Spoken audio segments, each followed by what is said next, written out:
This is Gene Shepherd, and as you probably are aware, we have a very highly altered broadcasting schedule today. Can you tell I've got a cold tonight? It sounds pretty bad, huh? You know, funny, I feel much better than I have felt in a week, and as I increasingly feel good, I sound more and more like I'm talking out of the side of a piece of balsa with ears.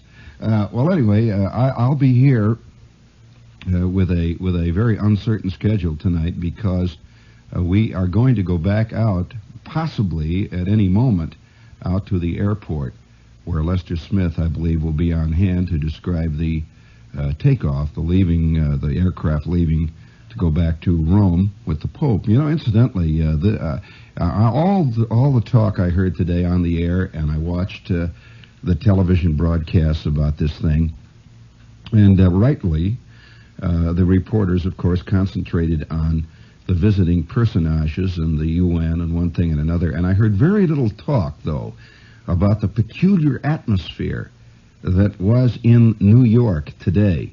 Very strange, unusual atmosphere. And for those of you who are not in New York, I'm aware of the fact, of course, and perhaps maybe we should remind the New York listeners occasionally that WOR is heard at this time of the night regularly by people who listen every night in approximately 20 states or so. And so there will be people listening up in Maine and people down in North Carolina and so on who were not here in New York and did not really have the opportunity to feel the strange atmosphere that was extant in the city today. I've lived in the city now, since the mid-50s, every day, soaking up its atmosphere, and I have known some strange days in New York. And this was a unique day. There was a strange atmosphere in the air. To begin with, the weather was magnificent. The weather, it was a kind of a crisp, cool, bright day, and the visibility was probably as good as it's been in New York City for probably, I would say possibly the last 5 years. It was as though the day was made out of crystal. And everywhere everybody was standing along the street corners, wherever there was any kind of official gathering, it was as though the color was 5 times brighter and more brilliant than it would be ordinarily in the usual murky, soot-filled New York atmosphere. So for some reason or other, today was, as I say, it was like the air was made of crystal. Now, I personally began to notice the peculiar atmosphere early this morning when the first thing that was obvious was that the traffic was highly unusual. It was either non-existent or it was a solid jam. There was no in between. For example, some streets, crosstown streets, for example, 57th Street, there was nothing on it.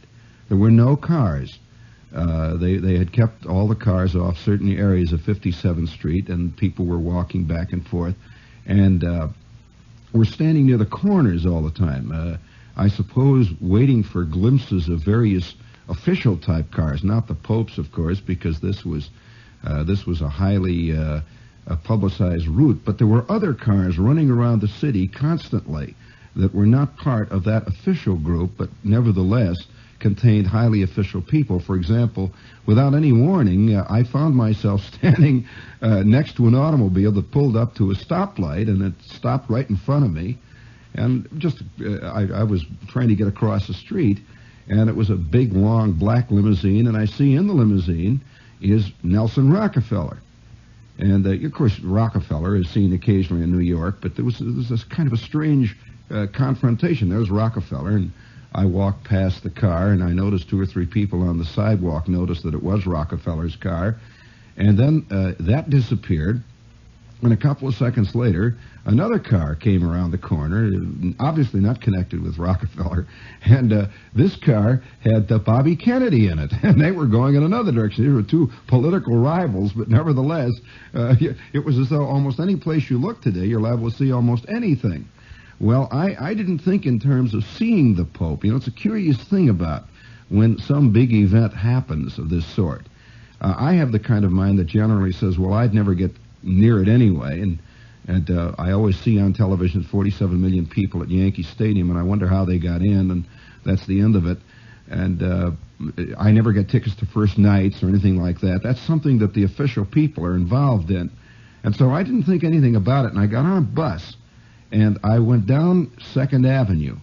I got off at 50th Street, off this 2nd Avenue bus, and there were people sitting in the bus with books and with shopping bags and one thing and another, and they're all talking. They're constantly looking out of the windows, and everyone, there was a sense of excitement, a peculiar sense of, well, not the kind of excitement of a visiting celebrity, but a strange sort of excitement. I can't really describe it except to say that it was a vaguely festive occasion. Now, when celebrities show up, an ordinary big celebrity, now I've been in the crowd when Khrushchev went by, when Khrushchev was at the peak of his career, and he visited the United States and went along 34th Street, where I happened to see him, coming over from Penn Station. The crowd was more curious in that case. There was a kind of a great gathering of people, but they were curious. There was, is that him? Wow, gee, he's fatter than I thought, and that kind of thing. That's all they said. But there wasn't really anything other than a sense of everybody looking at a visiting celeb. Whereas today there was a very different quality. The strange thing that I did notice about it that should bear reporting, I got off the bus on 50th Street at 2nd Avenue, and I was going to transfer. The reason I was on a bus, there were no cabs, nothing around, and I took the bus down, and I got out of the bus, and I saw immediately there was a barricade up right in front of me there. There was a big barricade, a lot of people behind it, and there must have been, on that corner alone, there must have been 200 or 300 policemen. Well, I stepped out of the bus, and immediately I said, well, I'm not going to worry about my appointment. I'm obviously something's about to happen here. And I'm going to be in it. I want to see it. So I went behind the barricade, and I stood next to a mailbox that was right on the edge of the barricade. And there were some kids ahead of me and women all around me and large numbers of people all up and down the streets on all sides. And I asked somebody next to me, I said, when is the caravan expected? And he said, well, in just about 5 minutes. They're coming over from Madison Avenue, and they're going to make this turn here. And then I began to look around. I wonder if anyone has reported that the crowds consisted, at least where I was, there were great numbers of Jewish people gathered to see the Pope. And in fact, the people I was talking to all around me, I expected to see a lot of Irish, but no, they were mostly people that I know from all around, all up and down 2nd Avenue and that, and they were fascinated, and they really were fascinated by the whole thing, and particularly by what was going on just before. I don't know whether anybody has reported the superb, as probably as thorough a job of police protection as I've ever seen in my life. And I've been around a few incidents where big people appeared. For example, I noticed that on 2nd Avenue in the 50s, there were police up on the fire escapes. They had gone up near the roof, and they kept all the people off the roof. Many people had gathered on the roofs of the buildings, and they pushed them all back off the roof because I understand that the heights of that kind are usually the most dangerous places for untoward incidents. And so there were police, and I watched one policeman in particular who was on the east side of 2nd Avenue. And he stood, he was about 6 stories up on a fire escape, and he didn't even look down when the entourage went past. He did not, which would be the normal, natural thing to do, would be to look down when all the visiting celebrities went past. He was watching an apartment building, and he did not move for, I would say, a good half hour, because I happened to have been there at least, probably 25 minutes to a half hour before the event took place, and I stayed around for a few minutes afterwards, and he stood and watched that one building just steadily. He didn't even look down or around or something, just stood and watched it. Obviously, he was watching a whole bank of windows, and this was his responsibility. And I'll tell you, it was very impressive. And then I noticed all up and down the side streets, I could see these policemen peering over the parapets of buildings. And they had walkie-talkies where they would have an intercom system where they could communicate one with the other. Now, the way I'm describing it, I suppose it sounds like there was a peculiar solemnity to it, but there wasn't. Even the police had a quality of festivity about it. One of the news writers here a minute ago in the newsroom, I was talking to him. He says, this is a tremendous catharsis for the nation. He said, it has nothing to do with the kind of religion or whatever it is you follow, but it's a peculiar kind of catharsis, and I felt it in the air. And everybody was, everyone had a certain quality of bonhomie, a certain kind of fellowship, which they don't ordinarily have in New York. Well, then, suddenly, around the corner came these motorcycle policemen. They made a big turn, and that's the thing I don't think you got on television, was how fast this car moved on 2nd Avenue and up and down these streets, because, the TV cameras were in front of the car and moved with it. So you didn't get an idea of how quickly these automobiles moved through the streets. I was surprised. I expected a kind of ceremonial drive. But no, they came around that corner, and I'm afraid a lot of the people were caught looking up in the air or looking down at their feet or something, and the Pope went by and they missed their chance for life. But the motorcycle cops came around the corner. There must have, you saw it on television. There must have dozens of them, Secret Service cars of one kind or another, big Lincolns, open Lincoln Continentals, and then suddenly there it was, and it was so peculiar because it was so unexpectedly ordinary. The Pope and everything around him was so unexpectedly accessible.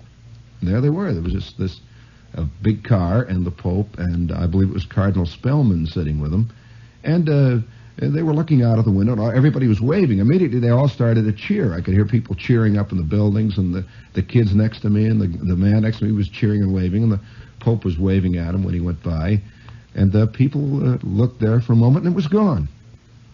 And that was it. But the car continued down 2nd Avenue. It was going towards the UN, and for that few brief instants, it was as though everybody was kind of looking at something that was so unreal to them they couldn't quite put it into focus. It isn't often, that we in America see genuine figureheads.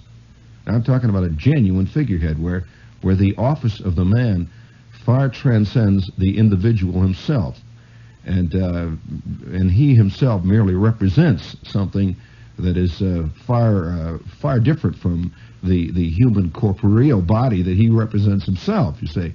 And so the people didn't know quite how to handle it. Do you cheer when a pope goes by? Do you applaud? What do you do? Do you just stand there with your mouths hanging open? Do you shout out through your nose, "Can I have an autograph?" What do you do? Well, what most people did was just sort of stand and look with a great sort of disbelieving look. And again, it had nothing to do with religion. I hope you understand that what I'm talking about is a national event that occurred here in New York City today that has all kinds of interesting, to me, sociological, psychological, and human overtones.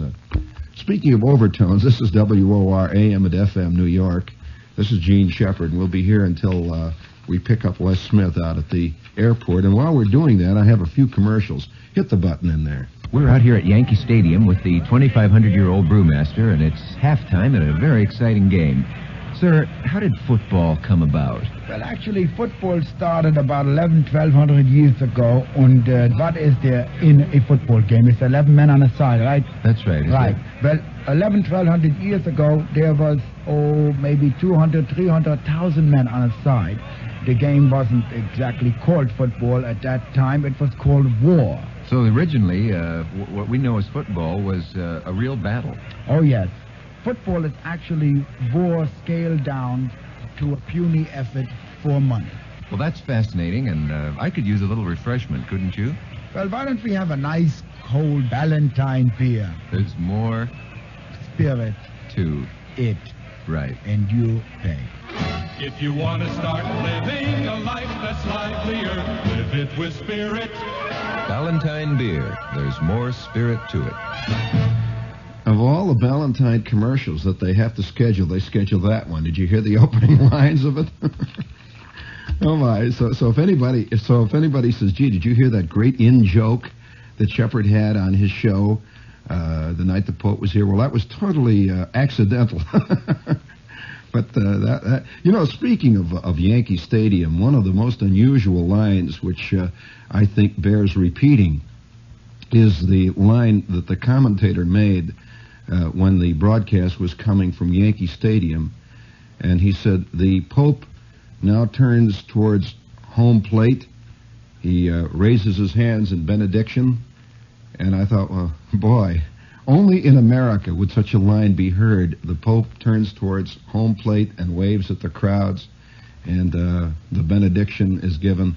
And I thought this is a purely American image, somehow, and poetically so.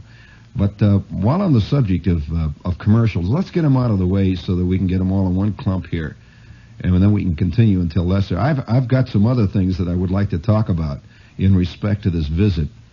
So hang around. You've got anything else in there, Skip? Oh, these are live. Here's one. What's this one here? It says, did you know that 1 person out of 10 suffers from a loss of hearing? What's this commercial? If you have a hearing loss or know anyone who does, well, I wonder if you have. I would just like to put forth here.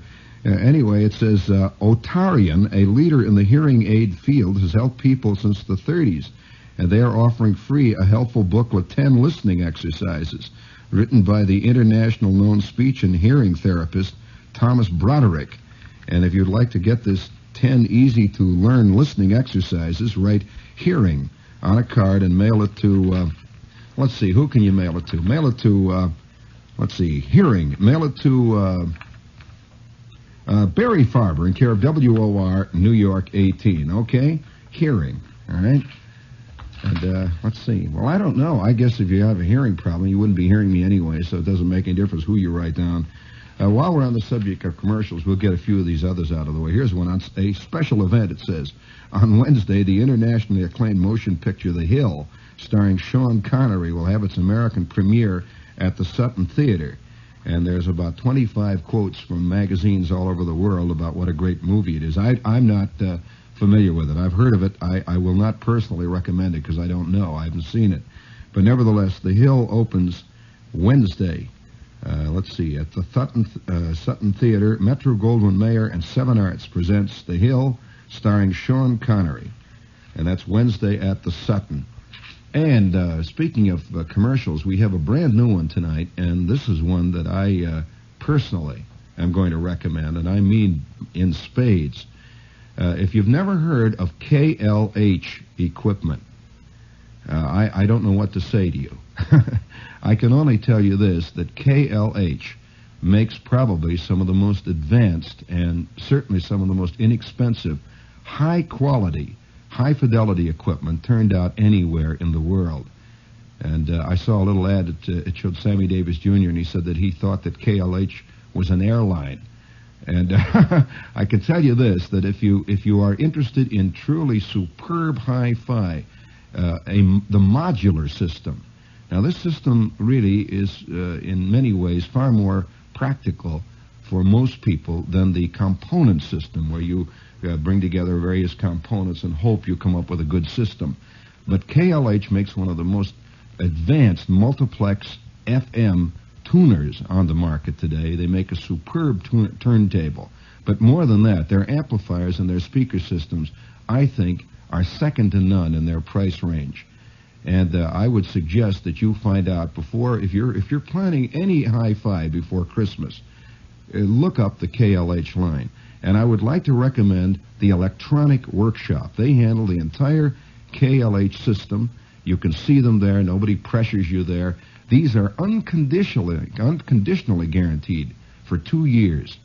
And this is the real stuff. I myself have had a KLH Model 8 now for over 5 years.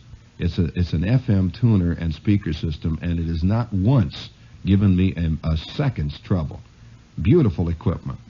And this, by the way, the Electronic Workshop is at 26 West 8th Street in the Village. They have it all there on display. And let's see, their number is Gramercy 30140. Yeah, Gramercy 30140, and they're open from 11 o'clock in the morning through the evening. That's KLH. Now, one other commercial I'm going to do right now for this moment, and that has to do with Rover. Now, this is something else I will recommend personally, is the Rover motor car. I came close to buying a Rover. You know, I used to be an automobile dealer. I did buy one, but I mean years ago. I'll tell you, that's another story. But I used to be an automobile dealer, and I handled foreign automobiles in Cincinnati. And when you own an automobile a factory guaranteed franchise, that kind of thing, you have also a big foreign car garage. You begin to know something about automobiles from a very, very different standpoint. You know which ones come in to be repaired. You know what kind of work is done on them. And I would like to report to you, if you don't know anything about the Rover, that the Rover, in world esteem, that is among automobile enthusiasts, ranks right up there with the Rolls-Royce and the Bentley. And I'm not exaggerating. This is true. And the new Rover 2000 is considered by many people the finest automobile ever built in its price range, which is around $4,000. A superb machine. Now, this is not a sports car. It performs like a sports car. It's built like a sports car. It's beautiful bucket seats and one thing and another. But it is a fine, high-quality, luxury, disc-braked sedan. It has disc brakes all the way around. Great, great construction. And if you'd like to see the Rover, and you live in Huntington, New York, at Coldstream Enterprise at 800 West Jericho Turnpike. And when I get my Rover, which I ordered about a week or so ago, I'm going to see if I can have it put on display somewhere here in town where you can go and see it. And by the way, I'm paying for it. I am getting no knockdown. That's a great machine. All right, now we've cleared up the commercials, and let's get back to the strange, interesting, and exotic event that happened here in New York City. I think one of the first things that I have to report, of course, that on several occasions I have gone to Rome. I have been in Rome on rainy days. I've been in Rome on cold days, and you know there's a peculiar and it's an unmistakable empathy between Americans and Italians. I have traveled all over the world, and I've been in England, and it's strange because we are basically offshoots of England, that whole world, and yet I think most Americans feel more genuine empathy towards Italians in Italy than they feel towards Englishmen in England. And I certainly feel this is true of the French. The empathy between the Americans and the French is nothing as compared to what goes on between Americans and Italians. Now, I don't know how quite to explain this. The Italians, on the other hand, too, feel the same thing. There's a certain kind of give and take. Now, maybe it has something to do with the character of the American. The American is basically a Babbitt. In many ways, the American is a Babbitt. He is a Babbitt, and Sinclair Lewis, of course, pinpointed a lot in the American character more than his concentration on the dollar when he described Babbitt. Babbitt was a guy who was outgoing. It just never occurred to him that there were subtler forces in the world than just having kind of fun and going down to the Zenith Rotary Club and making things work. Well, I would suspect that the Italians are the Babbitts of Europe. This is a personal opinion, in that the Italians, when you see an Italian family on a picnic in Holland, for example, this is a very different kind of a sight than if you see, say, a French family on a picnic in Holland. First of all, they holler more. There's more action, more excitement. And the times that I was in Italy, I always felt far more at home, personally, than I ever felt, say, in London. And even if I don't know the language, nothing to do with the language. There's just something in the air. And so I remember one cold, rainy afternoon. I was in, well, it was actually a rainy Sunday morning. I was in Rome. And usually, as with most Americans, when you're in a foreign country on a weekend and you don't have any immediate friends around, there's a great feeling of unrest, a kind of sense of a loneliness that far transcends any loneliness you feel at home, even when you're alone in a strange city in America. And so I went out real early in the morning, And I took a streetcar down into the center of Rome, and I'm walking around in the rain, and without any pre-ideas, I suddenly thought, well, why don't I go to the Vatican today? I'm not Catholic. I have no particular religious connotations one way or the other in my family or in my general makeup. And so I could see people getting off the streetcars all around, black-clad families and peasants and one thing and another, and they were all drifting towards, first of all, St. Peter's Square. Well, I was on St. Peter's Square at a rainy, cold Sunday morning with thousands of people milling around, and curiously enough, did I tell you that was the day that I had no idea this was going to happen. I was just in the crowd, walking up and down the steps. And I went in, and of course, the art in St. Peter's and that whole area there is just, it's incomprehensible to a person whose idea of seeing a great painting is to go to the museum up here and stand in line, and maybe you get in to see it. But the art there is just incredible. I mean, it's just unbelievable. And I'm going through St. Peter's and that fantastic example of architecture of another past period of man, when suddenly a crowd mills past me, and I could see it was just a small crowd, just a little group of people, and leading the crowd was Senator Nixon, or Vice President Nixon at that time, and it's Nixon, you see, and the people are around him, and Nixon is making a tour, and he's surrounded by a large group of Italians who are following him, taking pictures and shouting in Italian, and he was not with anybody official, actually. That's what made it so strange, and he just walked right on past me, and I felt like saying, hi, Dick, gee whiz, wow, it's good to see another American here, wow, and he went right on past and into this fantastic vaulted, this great dome of St. Peter's. Well, a few hours later, I was in the Vatican, and it was at that time of course, on St. Peter's Square, the only time other than today that I had the opportunity to see a pope. It was at that time Pope John made an appearance there, and he has a strange, as probably all of you have read much about Pope John, but I had heard about him, but he had a strange aura of a kind of magnetism about him. I guess you can say that Pope John had what they call star quality. I hate to use such a phrase, but I'd always wondered about this. I'd heard a lot of things said about him, but he came out on the balcony, and I was in this mob down there, and thousands and thousands of people had come. Of course, as they always do every Sunday anyway, to St. Peter's, to that fantastic square there. And he made his appearance, and everyone cheered, and there was a certain kind of immediate empathy. He has a peculiar kind of warmth that just came out, and he smiled, and that was it. Well, today I was curious personally, because it was only just a brief instant, second picture of this Pope, but I did come away with a rather vivid feeling of his quality, and what he did to a crowd, or the people who were there, at least the day I was there. And I was curious what kind of a feeling I would get from this particular Pope, this man. And when he went past, he seemed, just at that brief instant, to have a far more, I guess he was what we would call a quiet man. The kind of man that you always see in your life. There's always somebody who is very quiet, a very efficient, quiet person. The one who always is in charge vaguely, and to whom people always give responsibilities.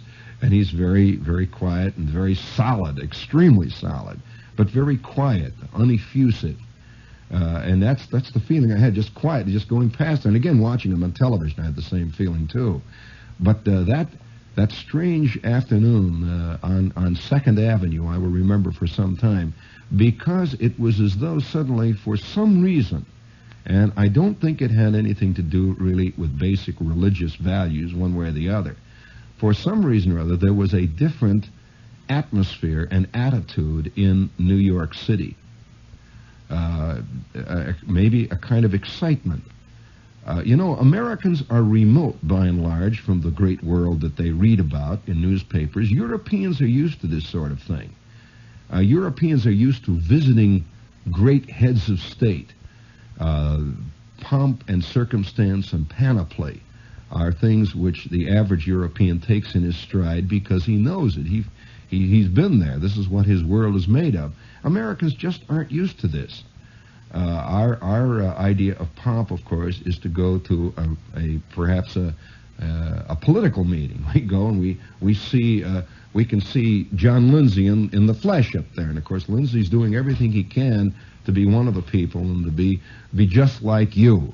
And so he usually, any politician usually makes care not to dress too well. He doesn't wear a $275 suit. He makes sure that he does. He does not arrive in a Rolls-Royce Silver Cloud. He just doesn't do this. He does not arrive with butlers and footmen. And that's not the American way. And yet we have a strange, maybe it's a very human hunger for pomp and circumstance, for panoply.